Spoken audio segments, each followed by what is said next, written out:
আসসালামু আলাইকুম। আজ কথা বলবো 43 ফিট দৈর্ঘ্য এবং 33 ফিট প্রস্থ অর্থাৎ 1634 স্কয়ার ফিটের 1 ইউনিটের একটি বাড়ির ডিজাইন সম্পর্কে। প্রথমেই আসা যাক এই ধরনের একটি ডিজাইনের বাড়িতে কি কি সুবিধা থাকছে। এই ডিজাইনের একটি বাড়িতে মোট 4টি বেডরুম 1 2 3 4 4টি বেডরুম, 2টি ব্যালকনি। ব্যালকনি সাইজ 8 ফিট লম্বা, 3 ফিট চওড়া।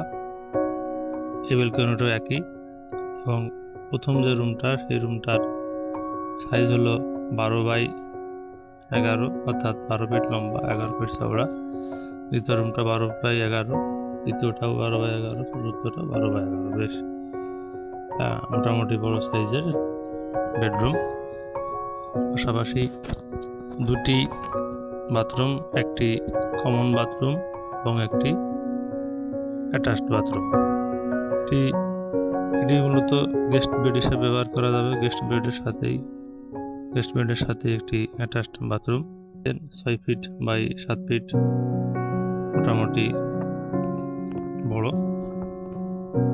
এছাড়াও এই পাশে আরেকটি বেডরুম উল্লেখ করা আছে।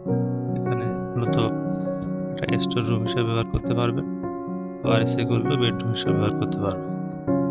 আর যদি এই রুমটি আপনারা বাদ দেন তাহলে এটাকে বেডরুম হিসেবে 4টা বেডরুম হবে এবং একটি গ্যারেজ রুম।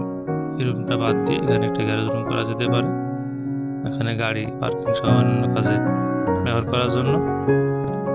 এই বিল্ডিংটা মূলত এই যে সিঁড়ি, এই সিঁড়ি দিয়ে ভিতরে প্রবেশ করতে হবে। এখানে লেখা আছে ফোর্স, এখানে উল্লেখ করা আছে।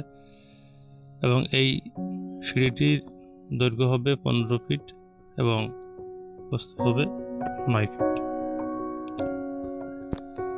এরপরে আসা যাক লিভিং এবং ডাইনিং রুম সম্পর্কে। এখানে বেশ বড় পরিসরের একটি লিভিং এবং ডাইনিং রুম রাখা হয়েছে এবং যথেষ্ট ভেন্টিলেশনের ব্যবস্থা আছে, কারণ এই পাশে কোনো বাথরুম, কিচেন বা রুম না থাকার কারণে এই জানালা দিয়ে যথেষ্ট ভেন্টিলেশন হবে বাড়িটির ভিতরে। দর্শক, এবার আসা যাক এই ডিজাইনের একটি বাড়ি নির্মাণ করতে হলে কতটুকু জমির প্রয়োজন। এই ডিজাইনের একটি বাড়ি করতে হলে জমির প্রয়োজন হবে 3.75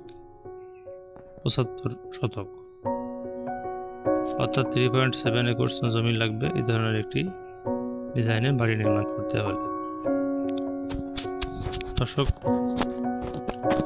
এই ডিজাইনের একটি 4তলা ফাউন্ডেশনের নিচতলার কাজ সম্পন্ন করতে খরচ হতে পারে আনুমানিক 30 থেকে 32 লক্ষ টাকা।